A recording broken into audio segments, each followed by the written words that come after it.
At our anniversary dinner, I stepped away to pay the bill. On my way back, I heard her aunt say, "Does he still think you love him?" My wife smirked and said, "Of course, his credit's great and he pays for everything. Why would I leave?" I sat down, finished my drink, and drove us home in silence. 2 days later, she tried to swipe my card and nothing worked. Her aunt called me crying.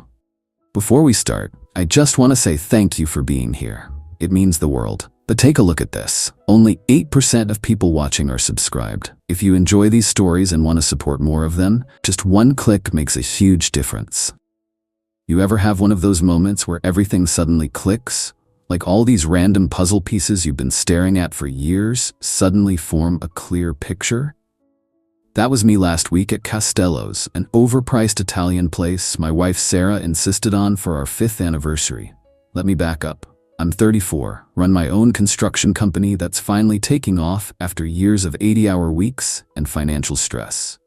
Sarah's 32, comes from money but doesn't work, hasn't held a job since we got married. When we met, I was still struggling, living in a studio apartment and driving a truck that was more rust than metal. Sarah was different then, or seemed it. She was working as a gallery assistant, had her own apartment, subsidized by her parents, and talked about becoming an art curator someday. I fell hard. She was beautiful, cultured, seemed to see potential in me that others missed.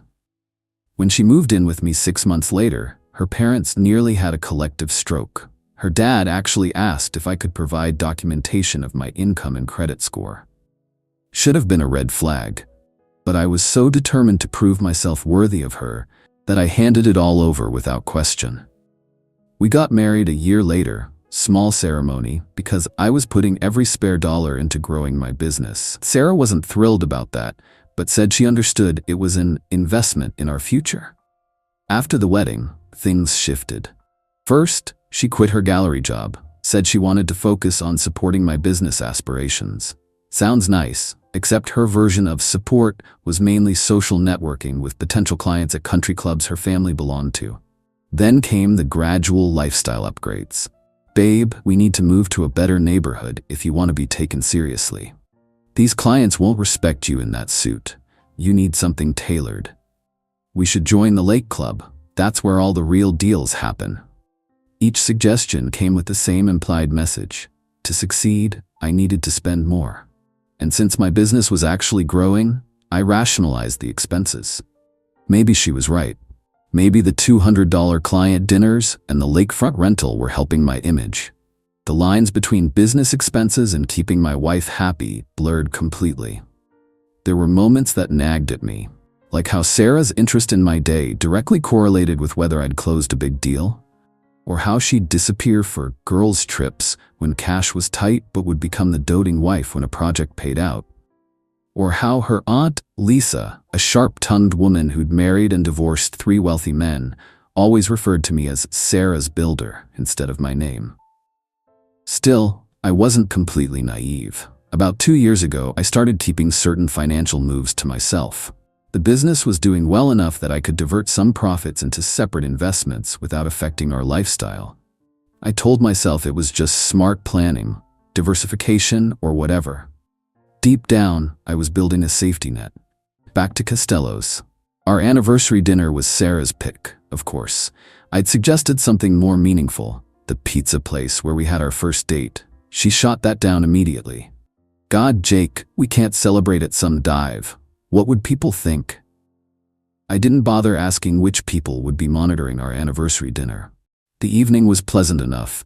Sarah was in a good mood because I'd landed a contract for 6 luxury townhouses the week before. When the check came, I excused myself to pay at the front desk, a habit I've had ever since my card was skimmed at a restaurant years ago. On my way back, I had to pass behind a decorative partition where Sarah was sitting with Lisa, who'd coincidentally been dining with friends at the restaurant and stopped by our table earlier. I paused when I heard my name. "Does Jake still think you love him?" Lisa's voice slightly slurred from whatever she'd been drinking. There was a pause and then Sarah's response, clear as day with a distinct smirk in her voice. "Of course, his credit's great and he pays for everything. Why would I leave?" They both laughed. Lisa said something else I couldn't quite catch and Sarah replied, Well, Mom and Dad were right about one thing. Marrying a tradesman means he'll always be working too hard to notice what I'm doing. I stood there, completely still. It wasn't even shock I felt, more like confirmation. Like finally getting a diagnosis for symptoms you've been ignoring. I walked back to the table, sat down, and finished my drink while they wrapped up their conversation. Sarah rejoined me, completely oblivious to what I'd overheard. I drove us home in silence. "You're quiet," she said as we pulled into our driveway. "Just tired," I replied. "Big project starting tomorrow."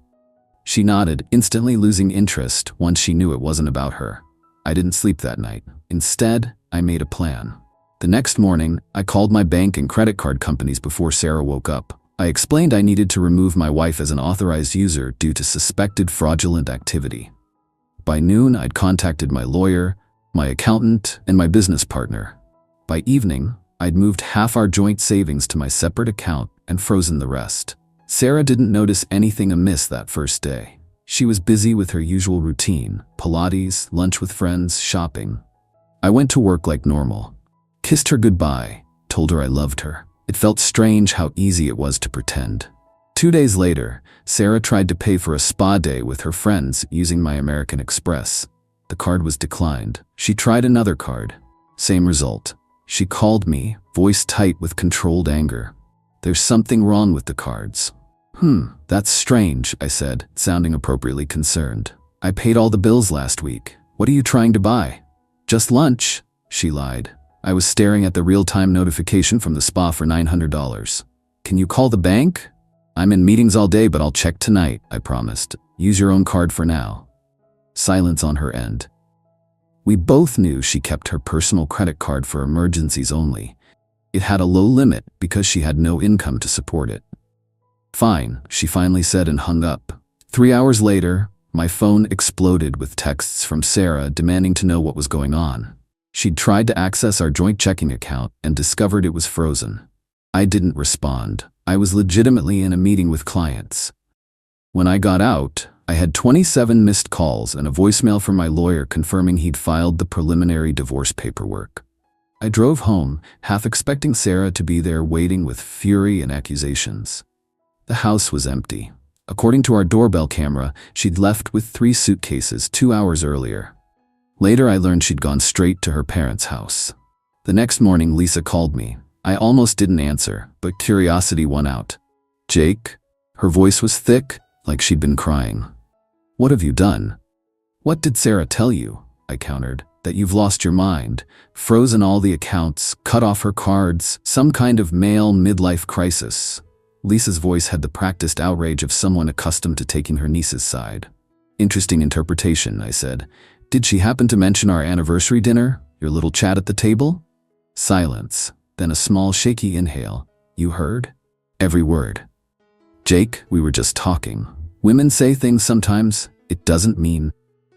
"Save it, Lisa. I've already filed for divorce. Sarah can contact my lawyer if she needs anything." "You're making a terrible mistake," she said, but the conviction had drained from her voice. "Sarah loves you. She's just complicated." "No, she's actually very simple once you understand her motivations." "Tell her I said thanks for the clarity." I hung up. Then I blocked both their numbers. Over the next week, the situation escalated exactly as I'd expected. Sarah's father called my business partner, threatening to ruin us if I didn't fix this nonsense immediately.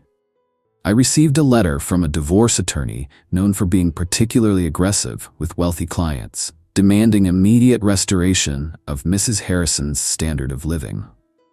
Sarah even sent a mutual friend to my office, hoping to appeal to my emotions. What none of them knew was how prepared I was for this moment. When my lawyer counterfinancialed with evidence of Sarah's spending patterns, documentation of her contributions, or lack thereof, to our household and my business, and records of large transfers to her personal account that she'd hidden from me, the tone changed dramatically. Her attorney requested a meeting. In a conference room downtown, I finally saw Sarah again. She looked immaculate as always, but her eyes had a calculating hardness I now recognized all too well. "This is unnecessary," she said, barely looking at me. "We can fix this without lawyers." "I prefer having witnesses to our conversations moving forward," I replied. Her attorney cleared his throat. My client is willing to consider a fair settlement that acknowledges her contributions to your success. My lawyer, Patricia, a no-nonsense woman who'd seen it all, slid a document across the table. My client has already outlined what he considers fair. Given the short duration of the marriage and documented evidence of financial impropriety, we believe this is more than generous. Sarah snatched up the paper. As she read, her face went from confident to confused to outraged. The settlement offered her the cars in her name, the contents of her personal accounts, and a one-time payment that was a fraction of what she clearly expected. "This is insulting," she hissed. 5 years of my life, and you offer me less than I had before we met? That's when I finally spoke directly to her. Before we met, you at least had a job and the respect of working for something. Consider this an opportunity to find that person again. Your business would be nothing without my connections, she snapped. Actually, I've analyzed our client acquisition data, I said calmly. Less than 8% came through your network, and those clients had the lowest retention rate. But thanks for your concern about my business. Her lawyer whispered something to her. She shook her head vehemently. We'll need time to consider this offer, he said diplomatically. Of course, Patricia replied, but I should mention that my client has extensive documentation regarding Mrs. Harrison's spending habits, including some interesting purchases during weekends she claimed to be with family. Sarah's head snapped up. What does that mean? I hadn't told my lawyer everything, but she was smart enough to recognize the patterns in Sarah's credit card statements. Weekend charges in locations that matched social media posts from a certain male friend of hers. It means, I said, gathering my things, that fighting this will be more expensive and embarrassing than accepting it. Your call. As we left, Sarah called after me. You wouldn't even have met the Brightons without me, or the Winstons. You think you did this all yourself?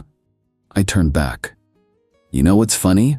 I always gave you credit for believing in me from the beginning. Now I realize you just saw me as a stock to invest in. Your mistake was selling too early. 3 weeks later, Sarah signed the settlement agreement. She got less than 15% of our assets, which was still enough for her to live comfortably if she was careful. I kept the house, the business, and most importantly, my peace of mind. Lisa texted me from a new number the day after the settlement was finalized.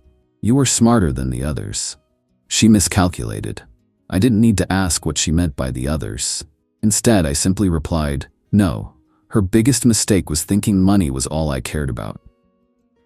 It's been 2 months now. The business is thriving.